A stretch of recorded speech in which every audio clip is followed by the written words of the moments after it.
I'm the camp director for the UK camp in Cambridge this year.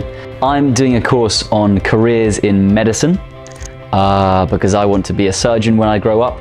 What I did with this course is I tried to think about all of the things that I enjoy most about medicine and the things that inspired me and made me want to become a doctor, and I'm trying to replicate that and give that back to the kids. For instance, the first time I learned how to suture and do like a surgical sewing, and so what we've done is I've got everyone surgical instruments and we're learning how to tie surgical knots using a banana with a cut made into it as the patient. I start off by giving them an introduction to studying history at university.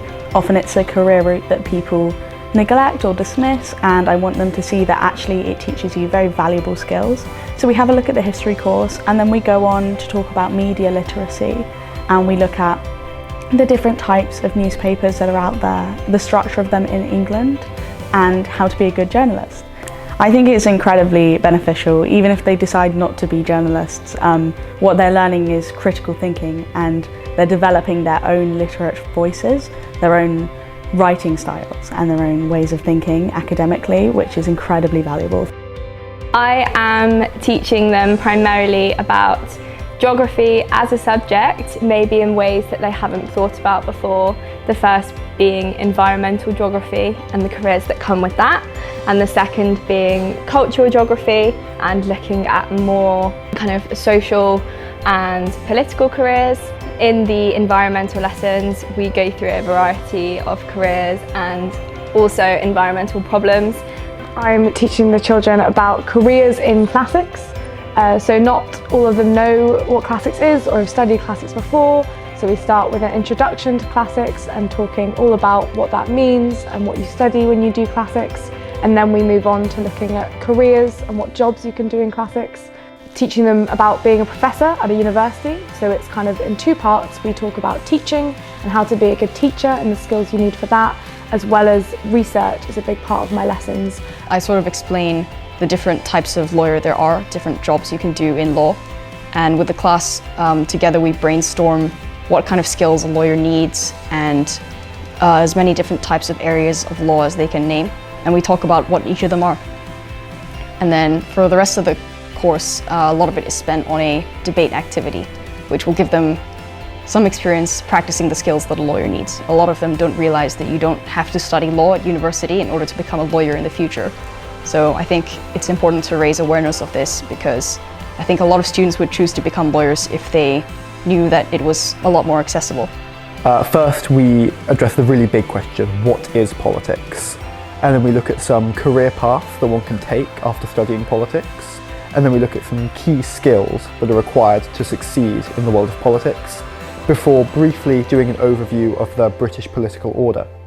Then in the next lesson, we look at some contemporary debates in British politics, and I give the students some time to prepare to debate themselves, to get them thinking about quite deep and meaningful ideas. What does it mean to be able to vote? And why should we be able to vote? Is democracy actually the best political system? Or are there some benefits to other political systems? Architecture is a really varied degree. So the main skill that you need is drawing and being able to communicate ideas through visual ways. Having to understand structures, how buildings stand up, physics, having to understand construction, so literally how the people on site are going to make the building from the drawings. So I teach them a couple of techniques. We have plan drawings and section drawings, which are your kind of 2D ways of representing architecture, and then everyone does a step-by-step learning how to draw a perspective drawing, which is a 3D type of drawing. And then once they've learnt these skills, we spend the rest of the day working on design projects where the students are actually coming up with their own designs. So my course has been about how to become a doctor and all about the role of a doctor. So we've learnt lots about the human body and some of the different roles and jobs and skills that you need as a doctor, all about the different types of doctor. Been doing some clinical examinations as well, which has been very hands-on. So the main objective has been to explore the role of a doctor, what a doctor does each day, and also how to become a doctor, because it's quite a demanding role. but it's a very exciting role at the same time. You need to know lots about science and the human body, but you also need to know how to communicate with your patients to care for them. The students have really enjoyed it, I think. A lot of them have come out of their shell quite a lot, and you can see even just over the course of the camp, people's English abilities have got better. So I guess, you know, it's going to be sorry to see all the students go. I hope to see them again in Cambridge.